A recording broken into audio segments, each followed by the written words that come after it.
Allah. Assalamualaikum warahmatullahi wabarakatuh. Udah gak sanggup jawab salam lagi ya. Assalamualaikum warahmatullahi wabarakatuh. Alhamdulillah rabbil alamin. Assalatu wassalamu ala asyrafil anbiya wal mursalin wa ala alihi wa ashabihi ajma'in, amma ba'd. Ma'asyiral muslimin wal muslimat, as-shaimuna was-shaimat, bapak-bapak, ibu-ibu, jamaah Masjid Al-Barakah rahimani wa rahimakumullah. Al-hidayah rahimani wa rahimakumullah. Alhamdulillahilladzi bi ni'mati tatimmus shalihat. Tsumma alhamdulillah ala kulli hal. Tsumma rabbi zidna ilma warzuqna fahma. Amin ya rabbal alamin. Sebagai seorang manusia, sudah menjadi sunnatullah, watak dan sifat kita ingin mendapatkan pujian, sanjungan dan lain sebagainya. Maka di muka bumi ini banyak sekali anugerah-anugerah, termasuk di tanah air kita. Kita pernah mendengar anugerah Mahaputra. Itu adalah anak bangsa terbaik sehingga mendapatkan anugerah tersebut. Di dunia seni ada namanya Piala Citra, Piala Panasonic dan sebagainya. Bahkan tidak sedikit kami para ustadz juga sengaja berharap lewat dakwah mereka ada manajemen, bahkan saat mereka berdakwah diharapkan ada like and subscribe sehingga ratingnya naik. Hakikatnya itulah manusia, ingin dipuja, dipuji, mendapatkan kehormatan dan sebagainya. Dan saya yakin saat Bapak Ibu diumumkan sebagai karyawan terbaik di perusahaan yang Bapak Ibu bekerja hari ini, betapa proudly dan bangganya. Hakikatnya tidak salah. Tapi yang harus kita coba dudukkan hari ini, apakah kita sebagai hamba Allah sudah berjuang dengan sungguh-sungguh menjadi manusia dan karyawan-karyawati terbaik di hadapan Allah. Kenapa untuk hal-hal yang tadi kita sebutkan tidak sedikit kita berusaha banting tulang, mengejarnya. Dengan harapan kita akan disebutkan, diumumkan oleh CEO atau direktur kita atau presiden direktur di perusahaan kita, disebut kita sebagai karyawan atau karyawati terbaik. Maka saya yakin orang ini akan berjuang mati-matian untuk mencapai derajat atau rating tersebut atau level tersebut. Bahkan Allah mengingatkan kita, kenapa untuk urusan dunia ada istilah banting tulang? Kenapa untuk urusan dunia ada istilah kepala jadi kaki, kaki jadi kepala? Bahkan untuk kelompok tertentu mereka bisa menghalalkan segala cara. Bisa menjadi sosok oportunis, penjilat, bisa sikut temannya demi mendapatkan level kedudukan tersebut. Ternyata Allah yang Maha Tahu memberi jawaban kepada kita dalam surat Al-Hadid. Surat 57 di ayat 20. Allah awali ayat ini jarang Allah awali dengan kata-kata ya'lamu. Attention please, perhatian-perhatian. Jadi Allah sudah khusus menyatakan kita harus menjadi perhatian terhadap ayat ini. Karena pasti ada message, ada pesan yang sangat besar dari Allah supaya menjadi catatan dalam kehidupan kita dan harus menjadi renungan bersama. Apa itu? Anamal hayatud dunya laibun. Sesungguhnya kehidupan dunia adalah permainan, Pak. Jadi udah tahu permainan, makanya kalau menjelang pilkada pilpres nggak usah terlalu ngotot. Orang permainan kok, sampai dikeluarkan grup. Sampai tahun kemarin tuh sampai ada dibunuh gara-gara dia keluar grup, sakit hati. Dia bunuh admin. Pernah dengar nggak informasi itu? Tapi demikian. Ini santai aja. Orang permainan kok dunia ini. Bahkan sosok atlet, coba tanya Ronaldo, suruh main bola 10 jam gempor nggak dia? Itulah dunia, orang permainan. Makanya nggak usah terus serius-serius amat menghadapi dunia ini. Santai aja, orang permainan kok. Kata CEO kehidupan Rabbul Alamin kan Allah. Allah yang menciptakan dunia mengatakan dunia ini permainan. Apalagi? Walhawun, senda gurau. Maka nggak usah terlalu fokus, mengejar karir sampai mukanya kayak jeruk purut. Kulitnya berkerut-kerut, kalau dimakan sakit perut. Ini saya agak buat santai karena Pak Haddad bilang, Ustaz Haddad bilang, santai Ustaz. Oh saya Ustaz yang santai banget. Walaupun saya ngajar Menko Polhukam Junanda bisa buat santai. sejak zaman Pak Wiranto sampai hari ini, karena sih buat santai mereka ya. Ya contoh demikian. Tapi ada saatnya kita harus serius. Pagi nanti sholat khusus tuh nggak main-main. Allah datangkan gerhana matahari dan bulan, kata Rasulullah SAW, yukhayifullahu ibadahu. Allah ingin menakutkan hamba-hambanya. Pertanyaan saya, kalau nanti gerhana bulan malam ini habis maghrib, kita takut atau biasa aja? Berarti tujuan Allah datangkan gerhana nggak masuk. Itu hadis Sahih Bukhari loh. Saya udah share ke Pak Ustadz Haddad. Ada tujuan maksud Allah mendatangkan gerhana bulan matahari, ingin menakuti hamba-hambanya. Kita takut atau pada selfie nanti. Pagi ada informasi dari media, bedanya gerhana matahari dan gerhana bulan. Kalau gerhana matahari nggak boleh dilihat langsung telanjang, bisa buta kan. Tapi kok gerhana bulan bebas. Jadi orang udah siap-siap keker di rumah-rumahnya. Bukan siap-siap sholat. Ya, itu contohnya. Karena kurang ilmu, kurang informasi terhadap syariat. Yang menarik, selain laibun, permainan, walahun, wazinah, perhiasan dunia ini. Nah, yang paling suka perhiasan siapa? Mak-mak, betul? Coba tanya istri-istri kita, Bu, saya cinta dengan ibu, mau gak ibu? Saya beli kalung beratnya 5 kilo. Kira-kira istri kita senang atau curiga? Maksud Bapak apa? Biar ibu cepat mati, mau kawin lagi. Jangan dicurigai malah. Padahal wanita sukanya emas, perak, betul kan, perhiasan. Jadi dunia itu zina, perhiasan. Apa arti perhiasan? Nggak ada orang punya emas dia telan, saking takutnya dicuri, pasti perhiasan aksesoris. Itulah dunia, aksesoris. Jadi jangan terus serius-serius banget dengan dunia ini. Yang perlu serius akhirat. Karena akhirat itu kehidupan kita yang abadi. Dunia ini sementara. Kuluman alaiha fan wa yabqa wajhu rabbika dzul jalali wal ikram. Hari ini dia boleh direktur kita, presiden kita, CEO perusahaan, suatu saat juga berakhir kok. Itulah dunia. Enggak ada yang abadi. Karena keabadian itu milik Allah. Wa yabqa wajhu rabbika dzul jalali wal ikram, sampai Allah ingatkan fabi ayyi ala'i rabbikuma tukadziban. Bahkan di surah At-Takatsur Allah ingatkan, jangankan level CEO atau presiden yang mengaku dirinya Tuhan, Fir'aun, Ramses II, itu Allah hancurkan, mati juga. Bahkan mati kok pernah lihat muminya Fir'aun, saya lihat di Mesir bayar lagi $40. Harus bayar, nggak boleh bawa HP, nggak boleh kita foto dia. Ternyata saya membayangkan namanya Tuhan kan besar, kayak buto hijau lah gitu bisa. Walaupun saya nggak pernah lihat buto hijau juga, kayak raksasa giant. Masih ingat nggak yang kelahiran 70-60? Dulu ada film namanya raksasa itu yang manusia kecil, apa istilahnya? Film apa yang ada raksasanya itu? Masih ingat nggak yang kelahiran 70 itu? Masih ada film itu kan? Apa judulnya? Lupa saya itu. Pokoknya gitulah. Ya, ternyata Fir'aun itu yang mengaku dirinya Tuhan kecil banget. Mata melotot, tubuh ceking, nggak besar-besar amat. Biasanya orang Mesir kuno besar biasa gambaran kita. Kayak Nabi Musa, Nabi Ibrahimnya tapaknya di makam Ibrahim sebesar itu, gimana orangnya? Fir'aun itu kecil. Malah saya mau saya tabok tuh orang. Karena ngakunya Tuhan, ya kan? Ana rabbukumul a'la, dalam surah An-Nazi'at Allah gambarkan dia mendeklar dirinya Tuhan.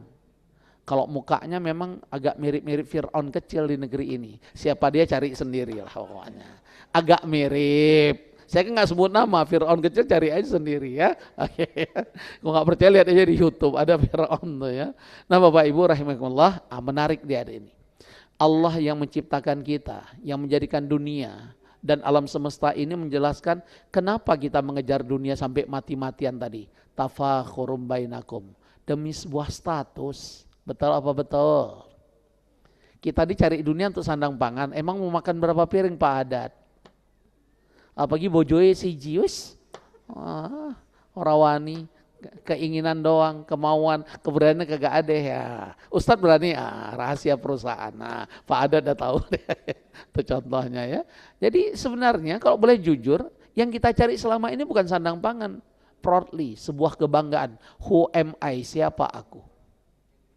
Karena kita makan paling banyak 3 piring, itu udah hebat banget. Emang kalau orang kaya, kamarnya sebesar ruangan ini, mentang-mentang orang kaya dia tidurnya guling-guling. Ini orang kaya atau orang gila? Betul kan? Misalnya ada orang kaya, ruang tidurnya sebesar ini. Emang cara dia tidur guling-guling apa? Terus kok orang kaya kendaraannya banyak, saya punya Dulu ada orangnya, nggak usah saya sebut, kena kasus juga di Republik ini. Pokoknya orang-orang hebat negeri ini pasti kena kasus. Itu saking kayanya, basement rumahnya itu muat 20 mobil. Makanya saya tahu mobil-mobil mewah dunia ada di rumah itu. Mustang, Lamborghini, Ferrari. Paling murah apa? Fortuner seri terbaru untuk siapa pembantunya untuk belanja ke pasar. Terus pernah dengar nggak mentang-mentang orang kaya mobilnya sebanyak itu setiap 5 kilo pindah mobil? Pernah dengar nggak? Kira-kira kok ada orang kaya gaya hidup begitu, ini orang kaya atau orang gila? Allah ingatkan, yang kita kejar setafakhurun, proudly, kebanggaan. Apalagi watakathun fil amwal, ternyata yang kita kejar berkaitan dunia sampai banting tulang, kita ingin memperbanyak harta. Sehingga ada istilah harta seseorang 7 turunan tidak habis. Sayang ya, kita turunan ke-8 kerajaan Saudi. Makanya tidak masuk dalam daftar list waris karena turunan ke-8. Kan sering kita dengar 7 turunan kan? Enggak pernah kita dengar 8 turunan kan? Nah, saya coba-coba kenapa ada istilah 7 turunan. Rupanya mereka mensinkronkan, mencocok logikan langit 7 lapis, bumi 7 lapis. Makanya 7 turunan. Enggak pernah kita dengar 8 turunan, betul enggak Pak? Nah, Bapak saya turunan ke-8 kerajaan Saudi, makanya tidak ada dalam daftar list ahli waris. Karena kita turunan 8, bukan 7 turunan ya. Apalagi wal aulad. Ternyata kita banting tulang kejar dunia, sampai pulang pergi pagi-pagi anak belum bangun, pulang anak udah tidur, kan ada istilah demikian. Untuk alasannya demi anak. Coba lihat. Apa bedanya kalau anaknya bisa sekolah di Al-Azhar atau sekolah internasional atau pondok yang mentereng dengan yang sekolah SD, kira-kira intonasinya sama atau beza? Sekolah di mana anaknya? Al-Azhar. Sekolah di mana? SD. Ada beda intonasi. Betul apa betul? Karena itu menunjukkan kebanggaan. Nah hari ini, sore ini, mari kita bertanya, kita udah berjuang belum menjadi sosok manusia, menjadi sosok karyawan-karyawati terbaik di hadapan Allah? Harusnya ini harus kita banting tulang mengejar. Harus ini menjadi target goal kita. Karena kesuksesan dunia semu. Suatu saat akan berakhir. Alhaakumut takatsur hatta zurtumul maqabir. Hari ini kamu boleh bangga siapa dirimu. Tapi suatu saat tubuhmu akan terbujur kaku. Saat terbujur kaku apa kata Allah? Kalla sawfa ta'lamun. Sekali-kali tidak, nanti kamu tahu. Apa yang kamu tahu? Rumah masa depan kita sama. Si kaya dan si kere sama-sama menempati tipe 21, 2 kali 1 meter. Betul apa betul? Walaupun dimakamkan di San Diego Hills, pernah dengar nggak San Diego Hills? Pemakaman termahal di Republik ini. Sampai ada satu coupling saking mahal 5 miliar. Duit semua loh 5 miliar, bukan 5 ember. Saya membayangkan yang 5 miliar jangan pakai spring bed, ada kitchen set, ada minibar, AC, ada fasilitas wifi sehingga suami istri bisa chatting-chattingan, apa kabar papa? Mama lagi masak sayur asam mana tuh. Ternyata liang lahatnya 5 miliar sama dengan yang 50.000 di kampung kita, sama-sama gelap. Nggak ada fasilitas apapun, sehingga developernya menjelaskan kenapa dia mahal, karena ternyata pemandangannya, view-nya berhadapan dengan danau. Oh berarti orang mati bisa ikut mancing mania, jangan-jangan. Yang membuat dia 5 miliar dekat helipad, atau helipad, pendaratan helikopter. Terus emang orang mati tahu deh helikopter. Terus yang kita sering lihat orang kaya turut berduka cita, bunganya pemenuhi pekarangan rumah sampai keluar-keluar jalan, sampai kompleknya penuh. Emang kira-kira pernah dengar nggak jawaban dari yang mati? Thank you very much my brother, you are my friend, thank you for your attention. Pernah dengar nggak ada orang mati mengucapkan terima kasih? Kira-kira orang mati tahu nggak dia dikirim bunga turut berduka cita? Ada yang aneh malah. Saya sering kalau ngisi kementerian atau berapa BUMN saya bilang, bisa nggak daripada mubadir tuh beli anggaran bunga. Yang kedua tasyabuh, itu kan cuma ikut-ikutan agama yang lain sebenarnya. Mana ada dalam Islam diperintahkan demikian? Apa jawaban mereka? Ustadz nggak bisa, udah diplotkan anggaran coba. Mubadir nggak itu? Mendingan sodako anak yatim kan? Atas nama si mayit, kalau kita sodako atas nama si mayit bermanfaat nggak untuk si mayit? Kalau dikirim bunga turut berduka cita, manfaat ke mayit atau manfaat kepada tukang bunga? Nah, mayit nggak ada manfaat, ya ada tasyabuh. Tahu nggak tasyabuh?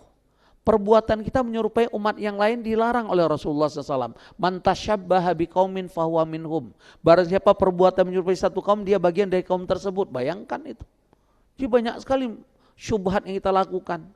Pelanggaran terhadap syariat. Tapi sulit, walaupun saya di Komisi Fatwa. Ya, kalau di MUI Kota Bogor saya Komisi Fatwa. Kalau di MUI Pusat saya di Lembaga Penggerak Ekonomi Umat. Job desk saya keuangan dan pembiayaan. Harapannya tugas saya ini bagaimana memfasilitasi mediasi antara pengusaha muslim dengan lembaga keuangan syariah, baik itu perbankan atau non lembaga. Tapi ujung-ujungnya saya ketemu beberapa direksi, Ustadz nggak bisa kalau tidak mengikuti aturan regulasi OJK dan BI. Apa yang paling berat? Harus ada kolateral, jaminan. Belum lagi masalah checklistnya. Ujungnya udah 2 bulan dilantik Pak Prabowo, baru kali ini kabinet MUI dilantik presiden di Istiqlal. Nggak ada kerja, karena mentok selalu. Betapa banyak ustadz tolong, LPDB, karena ketua lembaga saya itu Mbak Deva, istrinya Syekh Ali Jabir Allah yarham. Mbak Deva ini sekarang direktur umum LPDB, yang lagi heboh kan, alumni LPDB kan ada aturan, balik ke Indonesia ternyata dia seenaknya, itu contoh. Nah Mbak Deva ini direktur umum, nggak bisa juga ngapa-ngapain. Nah kita kembali. Ayo kita melihat sambil checklist. Saya juga belum tentu terbaik di hadapan Allah nih. Mari kita sama-sama wa tawassaw bil haq wa tawassaw bis sabar. Ada 4 indikator. Siapa sosok karyawan-karyawati terbaik di hadapan Allah, termasuk siapa manusia terbaik menurut surat An-Nur. Surat 24 ayat 37. Ayo sama-sama ngaca diri kita. Termasuk saya, jangan dipikir si ahli surga pula, ya. Nah. Rijalun la tulhihim tijaratun wala bai'un an dzikrillah. Ternyata siapa sosok manusia yang Allah banggakan? Siapa karyawan-karyawan terbaik di hadapan Allah di perusahaan ini atau berapa perusahaan yang ada di sini? Sosok lelaki, sosok perempuan. Karena kalau bahasa Arab kadang-kadang rijal itu tidak harus laki-laki dominasinya. Bisa kalimat istirak, syirka antara boleh laki boleh perempuan.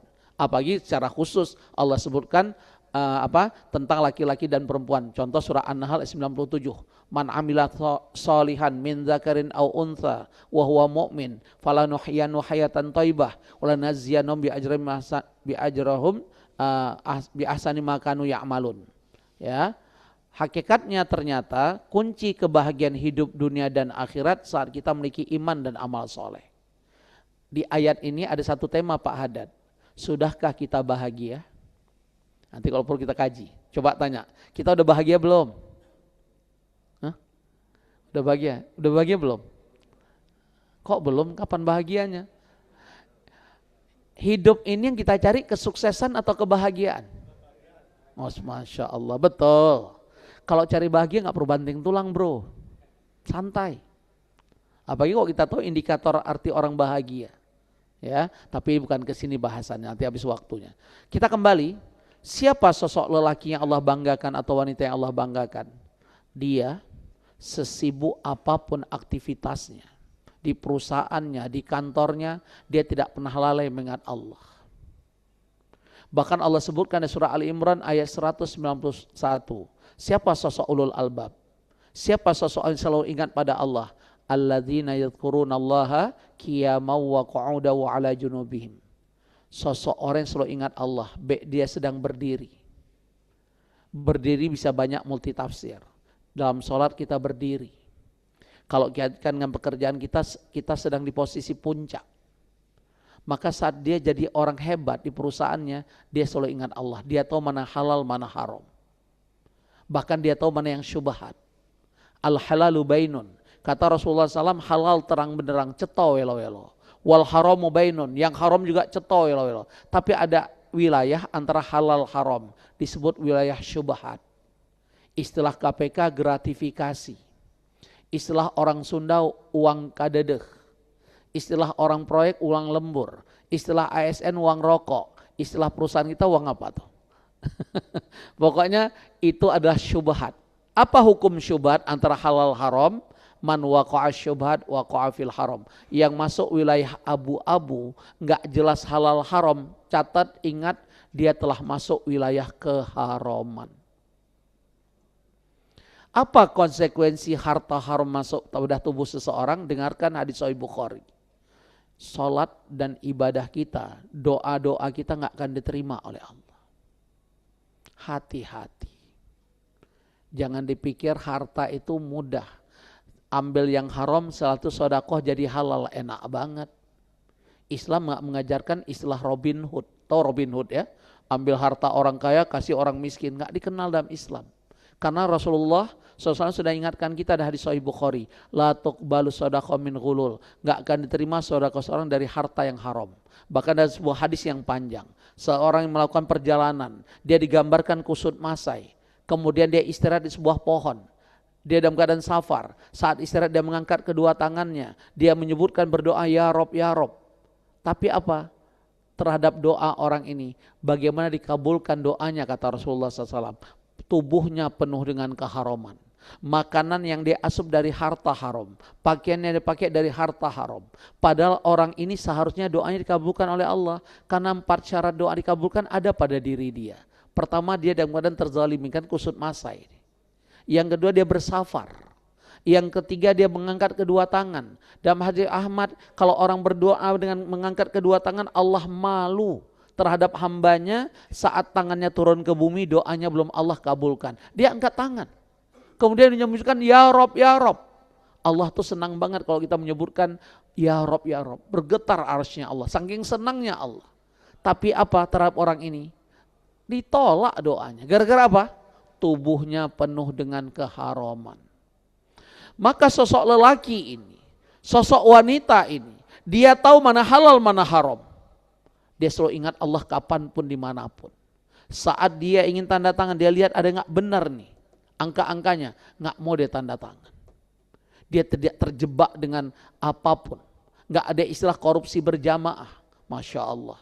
Kalau ada pada diri kita mampu menjaga dan istiqomah, kita warok dengan harta-harta yang nggak benar, inilah sosok lelaki yang Allah banggakan kelak. Saya mau nanya Bapak Ibu, apa yang kita harapkan terhadap rezeki Allah? Banyak atau barokah? Jangan pilih dua-dua. Barokah. Barokah itu nggak perlu banyak. Dalam keberkahan ada kecukupan. Dalam banyak kalau nggak barokah koruptor. Itulah yang terjadi di negeri ini, korupsi itu kan. Coba lihat, koruptor negeri ini orang kere atau orang-orang hebat? Hebat. Kenapa korup padat? Karena nggak ada keberkahan, nggak pernah cukup dia. Sampai-sampai Rasulullah SAW mengatakan betapa greedy dan tamaknya kita. Saat kita nggak punya satu bukit, ingin bukit tersebut. Begitu Allah kasih rezeki demikian, pingin bukit berikutnya. Terus begitu. Kapan berhenti? Saat tubuh kita, perut kita sudah penuh dengan tanah. Saya lama memahami kenapa bahasa Rasulullah SAW sampai tanah. Kenapa bukan sampai sakratul maut? Ternyata ada orang sakratul maut masih ingat dunia Pak. Tolong tanah papa, ini lagi megap-megap masih mikir tanah. Bahkan mungkin ada suku tertentu taruh uangnya kayak Pak Haddad tuh di peci. Ini di peci papa banyak uangnya. Ajaibnya begitu pas sakratul maut. Masih ingat dunia. Kapan kita berhenti ingat dunia? Saat perut kita sudah penuh dengan tanah. Artinya apa? Sudah masuk ke liang lahat. Oke ya, paham ya yang pertama ya? Apapun aktivitas kita, sesibuk apapun kita, setinggi apapun level kita, saat terdengar Allahu Akbar, bergetar hati kita. Karena orang-orang yang selalu ingat Allah tuh, dia akan menjaga itu. Sebagai gambaran, ada peserta i'tikaf di Pondok Indah, bawa Lamborghini loh. Keren. Kita baru level Fortuner gaya banget. Udah. Saat ditanya apa yang jawabannya, menarik. Nggak ada tempat paling nyaman untuk saya kecuali saya bersimpuh di rumah Allah. Saya mikir perusahaan mau pecah otak saya. Saya pernah batang otak saya nggak berfungsi Ustaz. Tapi saat saya bersimpuh, munajat, memanfaatkan 10 terakhir Ramadan. Ingat ya Bapak Ibu, puncak Ramadan itu 10 terakhir bukan di awal. Tapi yang terjadi nggak pernah berubah-ubah negeri ini. Awal Ramadan semua masjid penuh sesak atau enggak?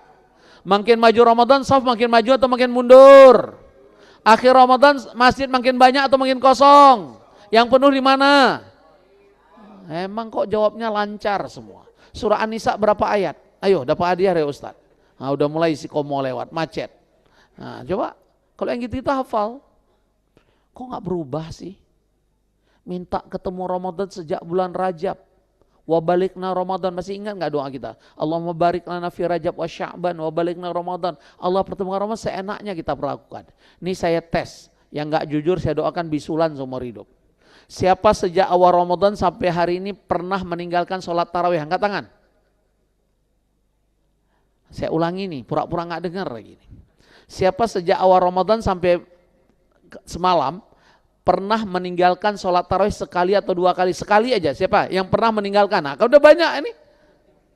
La haula wala quwata illa billah. Dengarin nih, orang puasa nggak sholat tarawih, puasanya tuh tidak menjamin diampuni dosa kita yang telah lalu. Karena hadisnya tuh paralel, satu lafaz. Man shoma Ramadan wa man qama Ramadan imanan wahtisaban ghufira lahu ma taqaddama min dzambi. Hadis sahih Bukhari Muslim.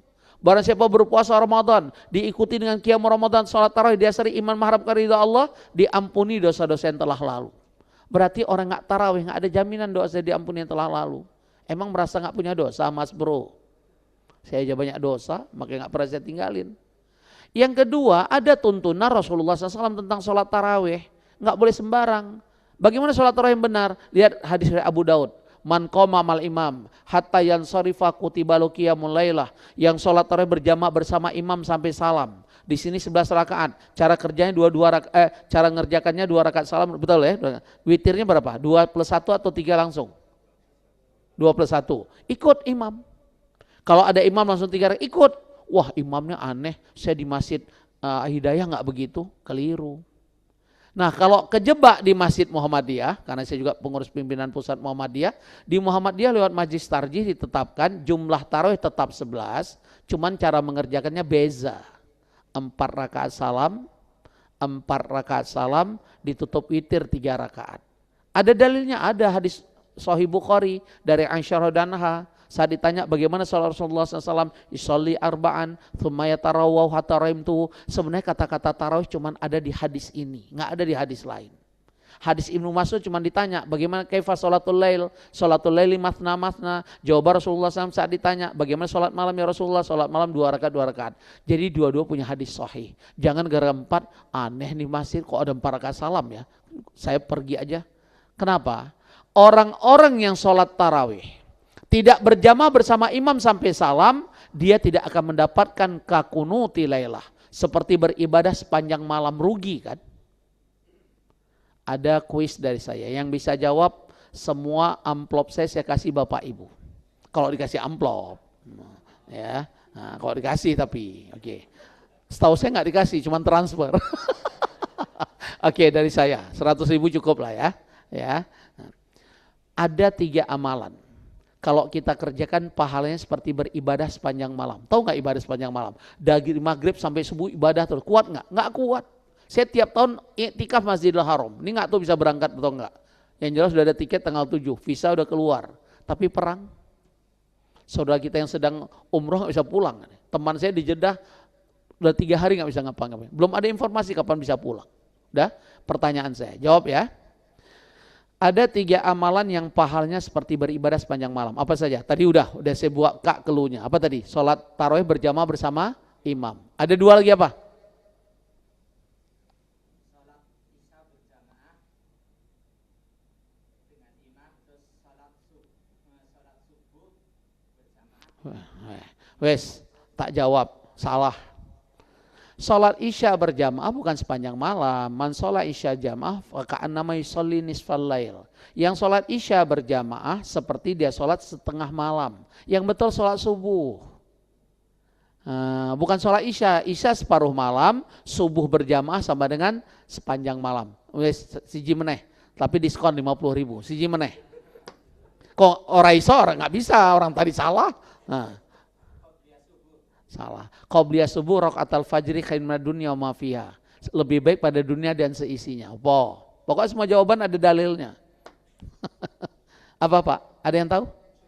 Bukan. Salat syuruk seperti pahala haji dan umroh sempurna apalagi. Pokoknya kok saya bilang salah ada dalil. Zikir habis salat pada bukan. Itu diampuni dosa kita sebanyak buih lautan. Beda lagi jawabannya. Udah ya, habis waktu saya, udah jam 6 lewat nih. Udah tadi, qobla subuh udah pakai AI, salah lagi. Aduh. Yang betul dengerin nih. Man qara'a mi'ah ayah fi kulli lailah kakunuti lailah. Yang mampu membaca Al-Quran setiap malamnya 100 ayat, pahalanya seperti beribadah sepanjang malam. Makanya tiap malam pulang kalau capek tetap baca Al-Quran 100 ayat. Ustadz, mata 5 watt, baca Al-Baqarah mana, sapi kemana, mata kemana. Pertanyaannya, surat apa yang pendek-pendek ayatnya tapi hampir 100 ayat? Surat apa kira-kira? Bukan, Al-Mulk cuma 30. Bukan, Ahmad Hasan cuma berapa itu? 59. Aduh. Al-Waqiah. Al-Waqiah berapa jumlah ayat? 96. Tambah Al-Ikhlas pas 100. Tapi jangan tiap malam Al-Waqiah kapan khatam Quran. Ini kalau mata 5 watt ya, tinggal nggak kuat lagi. Yang penting 100 ayat. Karena nggak ditentukan surat apa, yang penting 100 ayat tiap malam, pahalanya seperti beribadah sepanjang malam. Boleh dicicil, Ustadz, habis maghrib 20 boleh, habis itu boleh, tahajud sekalian boleh. Yang penting dari maghrib sampai terbit fajar 100 ayat. Mampu, pahalanya seperti beribadah sepanjang malam, rugi yang nggak baca. Yang kedua, siapa manusia yang Allah banggakan? Karyawan-karyawan terbaik di depan Allah. Selain dia selalu ingat Allah kapanpun dimanapun. Yang kedua, wa iqamis shalah. Dia selalu menjaga sholatnya timetable. Hafidhu ala sholawati was sholatil wusta wa qumu lillahi qanitin. Ada perintah Allah, jagalah sholat-sholat. Bahkan di ayat ini Allah fokuskan tentang sholat wusta. Sholat apa? Sholat asar. Kenapa sholat asar diingatkan? Karena ini puncak-puncaknya kita bekerja, betul tidak? Tanggung. Sekalian pulang nanti sholatnya, betul apa betul? Ingat, asar itu pergantian malaikat. Malaikat pagi diganti malaikat malam. Berarti kalau kita terlambat sholat asar, secara fikih gugur kewajiban selama belum adzan maghrib berkumandang. Secara fikih boleh, itu fikih. Makanya kalau di ulama-ulama kami pertemuan, hayya ala sholah, kira-kira para ulama ke masjid atau makan dulu. Wah, karena dia pakai fikih, kan masih banyak waktunya. Atau naudzubillah. Ya, oke. Itu fikih, tapi hati-hati yang meremehkan sholat asar tepat waktu. Saat pergantian malaikat kita belum sholat asar, berarti nama kita nggak ada dalam catatan malaikat pagi dan siang. Karena sudah diganti pada malaikat malam. Tugas malaikat malam bukan catat sholat asar, sholat maghrib, isya, untuk malam dia. Namanya juga malaikat malam. Ayo. Jangan-jangan pernah ada nama kita sholat asar, gara-gara sering terlambat sholat asar. Makanya Allah perintahkan jagalah waktu-waktu sholat, termasuk sholat wusta ada sholat asar. Subuh juga dijaga, jangan molor. Inna Qur'an al-fajri kana masyhuda, karena sholat subuh disaksikan oleh para malaikat. 15 menit lagi ya Pak Adat ya. Oke. 10 menit ya, biar ada waktu berdoa. Oke. Jadi yang kedua, mereka yang selalu menjaga sholat. Makanya apa? Saat Ibnu Mas'ud bertanya Rasulullah, ayu amalin habbu indallah. Amal apa yang sangat dicintai oleh Allah? Kan jawaban pertama, as-sholatu ala waqtiyah. Sholat tepat waktu. Kenapa Allah ingatkan fawailul lil musallin dan surah Al-Maun? Yang sudah sholat masih celaka. Alladzina hum an sholatin sahun. Arti sahun diantaranya apa? Sering menunda-nunda waktu sholat. Itulah orang munafik. Bahkan ciri orang munafik, sulit dia sholat isya dan subuh berjamaah. Atqalus sholat alal munafik, sholatul isya wal fajar, la ya'lamuna fil jamaah la atau la habwan. Sholat yang paling berat untuk orang munafik, sholat isya dan subuh. Saatnya mereka mengetahui betapa besarnya pahala sholat berjamaah, khususnya isya dan subuh, mereka mendatangi masjid walaupun merangkak. Bayangkan sholat isya separuh malam, subuh sepanjang malam. Allahu Akbar. Coba kira-kira perusahaan kita mengatakan, semua dapat THR. Nilainya 1 juta, tapi ngambilnya jam 11 malam. Kira-kira datang nggak orang? Ini hujan petir. Mantap banget jawabnya. Udah nggak malu-malu. Nah, pokoknya nggak boleh nggak sholat gerhana nanti. Yang makan di sini nggak sholat gerhana, saya doakan bisulan. Sholat gerhana ya. Orang tujuan sholat gerhana ditakuti hamba-hambanya, datang kita nggak takut, malah molor, malah pulang. Naudzubillah. Berikutnya yang ketiga, wa itaiz zakah. Siapa sosok manusia yang Allah banggakan nanti di hari kiamat, di hadapan para makhluk yang lain? Sosok manusia yang menjaga hartanya lewat zakat, infak dan sedekah. Kita tahu zakat itu wajib. Saking wajibnya kata ulama, orang-orang yang mengeluarkan harta lewat zakat ini manusia pelit. Jadi jangan bangga kali, wah keluarin 10 juta, dari mana zakat? Pelit. Karena zakat itu wajib. Zakat itu membersihkan harta, kotoran. Makanya Rasulullah SAW mengharamkan zakat untuk diri dan keluarganya dan anak turunannya. Saat Hasan dan Husain makan kurma di Baitul Mal, suruh muntahkan. Bayangkan anak-anak kan nggak tahu, suruh muntahkan. Karena nggak boleh keluarga belum menerima zakat. Karena zakat itu kotoran. Disinilah hukum orang tua dilarang mendapat zakat dari anaknya. Catat itu, kebangetannya anak. Masa orang tua dikasih kotoran? Durhaka nih orang. Dan nggak boleh. Walaupun orang tua kita fakir miskin. Itu memang kewajiban kita. Bahkan seorang anak lapor pada Rasulullah SAW. Dia ingin mencari keadilan. Dipikir akan ditolong Rasul. Ya Rasulullah, ayahku ambil hartaku tanpa seizinku. Oh, panggil ayah. Udah senang banget dia dipanggil ayah. Pasti dimari Rasul. Dibalik oleh Rasul. Fulan, benar engkau ambil harta anakmu? Benar ya Rasulullah. Dan dijelaskan. Ya Rasulullah, waktu aku masih kuat, aku mencari nafkah. Aku nafkahi ibunya dan dia dan adik-adiknya, saudaranya. Hari aku udah gak mampu ya Rasulullah. Dan kulihat dia mampu tapi tidak peduli pada kami. Ku ambil secukupnya untuk kebutuhan kami. Apa jawaban Rasulullah pada orang yang anak yang durhaka ini? Ya fulan, anta wa maluka li abik. Kamu dan hartamu milik ayahmu. Sampai demikian bahasa. Ucapan ini ada istilah anak laki selamanya milik ibunya. Sampai ada istilah. Padahal tidak juga. Saat kita sudah menikah, kewajiban kita pada keluarga. Untuk orang tua hanya birrul walidain, berbakti. Bukan kewajiban. Kewajiban kita apa? Nafkahi anak istri. Paham ya? Adapun orang tua berbuat baik. Bahkan rugi banget. Kita punya orang tua gak menghantarkan kita meraih surganya Allah seperti Uwais Al-Qarni, rugi. Karena ternyata pintu surga paling tengah tuh pintu birrul walidain, berbakti pada orang tua. Dan itu pintu surga terbaik, terindah.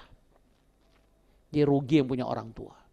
Gak bisa menghantarkan kita meraih tiket surganya Allah yang terbaik. Maka berbaktilah. Wala taqulla ma'uf, sampai iu aja gak boleh. Na'udzubillah. Apalagi sampai menyakiti, dan sebagainya. Tapi orang tua selalu menjaga perasaan kita. Kita yang jarang menjaga perasaan orang tua. Apa buktinya? Kepada anak istri kita kasih yang bagus-bagus, yang baru-baru. Begitu orang tua yang second-second, betul apa betul? Pada ridho Allah fi ridhol walidain. Ridho Allah terletak pada ridho kedua orang tua. Hakul yakin saya. Anak yang tidak mendapatkan ridho orang tua gak pernah bahagia. Dunia akhirat gak akan bahagia. Maka salah satu hukuman yang Allah segerakan termasuk durhaka orang tua. Di Seragen itu ada anak tendang ibu yang sedang sujud minta uang jajan. Gak sabar dia tendang. Berubah jadi kaki sapi. Habitnya berubah makan rumput. Coba lihat di YouTube, ada itu. Viral itu. Kok maling kundang kan dongeng, legend, tak benar tak enggak. Ini nyata. Jangan coba-coba. Makanya sampai ada bahasa saya, ada orang berani bentak orang tua depan saya, berani saya duel kalau perlu. Pernah hampir terjadi Zamzam Tower. Saya haji, dia bentak ibunya, ibu lama kali. Pak saya bilang, Pak Haji, saya juga bingung milih. Pernah tahu nggak ada resto Indonesia di Zamzam Tower tuh? Semua soto ditulis di dinding. Soto apa aja ada, kikil, babat. Bingung ibunya, saya aja bingung. Masih ngeles, saya naikin lagi. Nggak pantas. Pak Haji ini bisa kesini tuh karena doa beliau, bla bla bla. Baru diem, baru istrinya muncul. Ya Ustadz tadi, ya Ustadz, ya Pak Haji tadi suami saya marah melulu. Dari hati saya kemana aja lo tadi. Mertua lo dimarahin diam aja. Begitu kita bela baru dari tadi memarah-marah mulu. Itulah.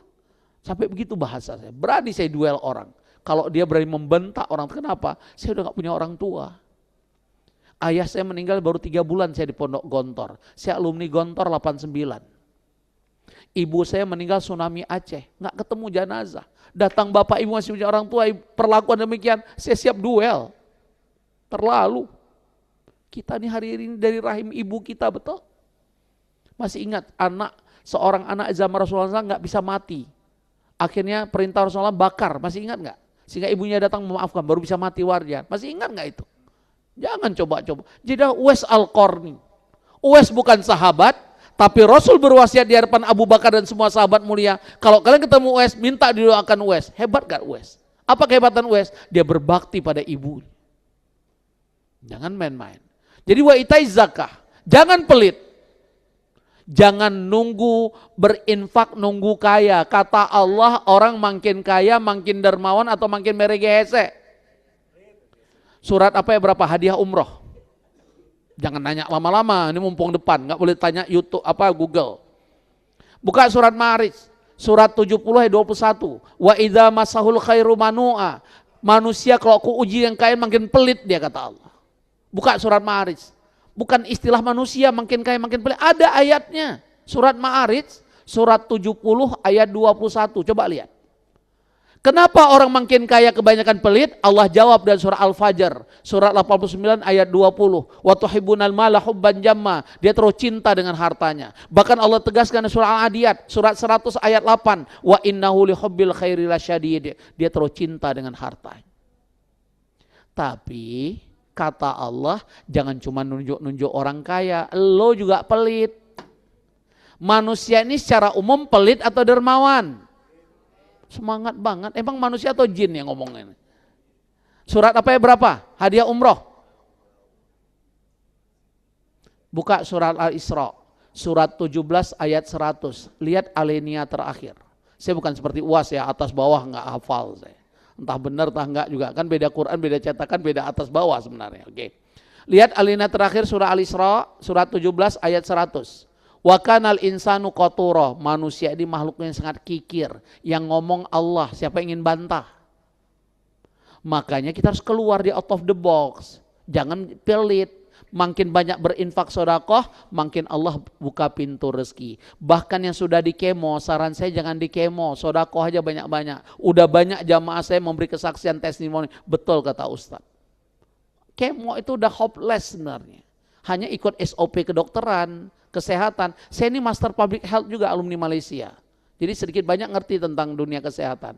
Dulu saya berharap jadi sosok Ibnu Sina, ulama ngerti kesehatan. Saya punya klinik di Aceh sebelum pandemi, sebelum tsunami. Ya, alhamdulillah. Jadi sedikit banyak dulu pasien saya inilah pejabat-pejabat Aceh. Lanjut ya yang keempat, karena waktu 5 menit lagi ya, 2 menit lagi ya. Yang keempat ini yang paling berat. Ya khafuna yauman tataqallabu fihil qulub wal absar. Siapa sosok manusia yang Allah banggakan di hari kiamat? Dia takut pada satu hari semua nanti akan dihisap di hadapan Allah. Itulah di hari kiamat.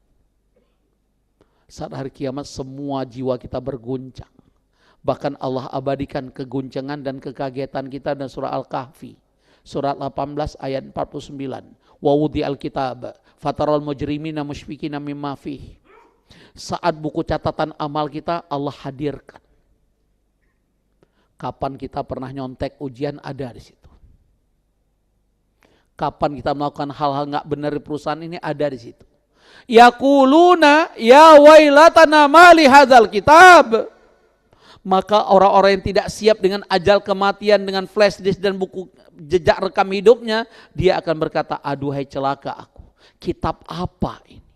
Flash disk apa ini? La yughadiru shaghiratan wala kabiratan illa ahsaha. Semua perbuatan yang besar dan yang kecil, masih ingat enggak kecil nyolong mangga orang? Masih ingat enggak? Oh, masih pula, Masya Allah. Nyontek ujian masih ingat enggak? Ambil pil itu mahal masih ingat enggak? Kalau kita kuliah empok-empoknya terlalu jujur, kita makan 5 gorengan, jemputnya 2 gorengan, masih ingat enggak? Nah, kan ketahuan yang kuliah-kuliah begitu. Udah menjadi lifestyle anak kuliahan. Makan 5 ngaku 2. Simpoknya meninggal. Gimana tuh cara bayarnya? Cara bayarnya pertama cari ahli waris, nggak ketemu sedekah atas nama si empok itu. Itu cara kita membayar hutang pada si empok. Makan 5 gorengan ngaku 2. Betul apa betul? Betul pula. Ya anak kuliahan begitu. Kan saya kuliahan juga jadi ngerti saya. Nah ya. Nah, maka apa kata Allah? Wa wajadu ma'amilu hadirah. Semua perbuatan kita ditampilkan oleh, ditampakkan, dihadirkan. Bahkan Allah menjelaskan, kalau kita kan ada istilah ABS, asal Bapak senang. Kalau kitab catatan ini gak ada urusan dengan Allah. Makanya Allah sebutkan, wala yadhlimu rabbuka ahada. Allah gak punya kepentingan dengan hambanya. Allah gak pernah berbuat zalim pada hambanya. Sedikit pun. Berarti buku ini murni jejak rekam langkah hidup kita. Maka isilah dengan kebaikan, bukan isi dengan keburukan. Saya ulangi 4 tadi, sosok manusia yang selalu ingat Allah kapanpun dimanapun, dia tahu mana halal haram dan syubhat. Yang kedua yang menjaga sholatnya selalu timetable. Hayya ala sholah, tergetar hatinya. Karena hakikatnya suara muadzin itu undangan Allah. Selalu saya bahasakan pada jenderal-jenderal Menko Polhukam. Kepada pejabat-pejabat di Kemenkumham. Saya ngajar sejak zaman Pak Patrialis Akbar sampai Profesor Yusril hari ini. Apa yang saya sampaikan? Kenapa sulit sekali kita memenuhi panggilan Allah lewat suara muadzin? Bisa nggak kita pakai jurus kebelet? Tahu kebelet? Kebelet tahu nggak? Cari di AI. Kebelet tuh no option, udah di ujung tanduk. Lagi kebelet dipanggil direktur. Kira-kira mana duluan? Kita tuntaskan kebelet atau panggilan direktur? Ayo jawab. Hah? Apa dia bilang? Kebelet ya. Bapak nggak di dalam sih. Di sini kosong Pak. Ya, oke. Kebelet dulu betul? Kenapa kita nggak pernah kebelet dengan hayya ala sholah? Pada kebelet 5 menit. Apalagi yang kebelet bawa rokok, love. Begitu ada tokek kaya, tokek miskin, ayah wai, de ono wai, bayangkan, paham? Bawa HP lagi main game, bisa bermenit-menit. Hayya Allah sholah, memberikan sholat paling lama 5 menit, betul apa betul? Mana kebelet? Mana power of love, kekuatan cinta kita di hadapan Allah? Bukankah orang beriman kata Allah, idza dzukirallah wajilat qulubuhum, disebut nama Allah bergetar orang beriman hatinya. Ini panggilan Allah. Ini panggilan makhluk takut, panggilan Allah santai aja. Makanya saya tadi berdoa, yang enggak sholat gerhana nanti saya doakan bisulan malam ini. Ayo, Allah datang gerhana menakutkan hambanya, bukan suruh pulang. Saya sengaja umroh akhir Ramadan menikmati lezatnya setiap sholat tarawih di sana 1 juz, setiap malam 1 juz. Jus beneran bukan jus alpukat. Coba malam ini saya bawa 1 jus, kira-kira pada menggerutu enggak? Ini imam kita ganti mulai besok. Kita reshuffle kabinet. Nah, bayangkan impeachment, ada impeachment para imam. Ya, naudzubillah. Yang ketiga, jangan pelit. Karena harta milik Allah, Allah perintahkan berinfak sebelum ajal datang. Sodako, makin banyak sodako makin makmur. Saya dititip Allah 220 orang anak yatim, ibu-ibu, duafa, tunanetra, besok mereka mabit tunanetra 60 orang di masjid. Happy aja. Emang kok pakai otak, pecah otak. Anak 11, istri sekian. Ya, contoh demikian, punya anak binaan tanpa yayasan, alhamdulillah Allah Maha Kaya. Dan yang terakhir, takutlah pada satu hari semua jejak rekam kita akan ditampakkan dan kita akan menyesal. Dan terakhir pertanyaannya, orang-orang yang sudah meninggal, menurut keyakinan kita banyak yang bahagia atau menyesal? Dari mana tahu? Emang pernah mati? Emang pernah dapat surat dari orang mati? Tanpa kita sadari, itu namanya diri kita. Seandainya hari ini dipanggil menghadap Allah, kita bahagia atau menyesal? Kenapa? Karena dari pagi sampai ini udah baca 1 juz, 2 juz belum? Siapa di ruangan ini sudah khatam Quran angkat tangan? Dari awal Ramadan sampai sekarang. Tuh kan, sibuk. Setahu saya profesi paling sibuk Ramadan ustadz. Saya ngajar dari subuh, pulang nanti malam. Selalu begitu hampir setiap hari. Apalagi karena saya mau tanggal 7 berangkat insya Allah, kalau diizinkan Allah, saya padatkan. Itu lebih banyak lagi, besok bertarung lagi. Di Kementerian Perindustrian, dari sana ke Bogor, balik lagi. Allahu Akbar. Tapi tetap punya komitmen. Harus punya target mengkhatamkan Quran sebanyak-banyaknya. Alhamdulillah udah 1. Dan saya janjikan di awal kajian kemarin, saya Al-Fakir Taufik Daud nggak khatam 5 kali sepanjang Ramadan. Saya siap letakkan jabatan jadi ulama di MUI Pusat dan MUI Kota Bogor. Yang kedua, saya denda untuk masjid ini 10 juta infak. Karena dengan cara itu saya akan berjuang sungguh-sungguh. Diajak oleh Pak Haddad ngomongnya saya baca. Karena dia cukup sekali pertemuan saya terima. Demikian, kalau enggak kacau. Cukup pas maghrib, subhanakallahumma bihamdika, asyhadu an la ilaha illa anta astaghfiruka wa atubu ilaik. Minimal doanya Rabbana atina fid dunya hasanah wa fil akhirati hasanah wa qina adzabannar. Allahumma khtimna husnal khatimah. Allahumma rzuqna husnal khatimah. Allahumma inna nas'aluka husnal khatimah. Amin ya rabbal alamin. Mohon maaf lahir batin. Sampai ketemu, kita akan sholat khusuf. Habis kita takjil dan sholat maghrib, langsung habis sholat khusuf khutbah, sholat isya, langsung tarawih. Masya Allah. Fadal.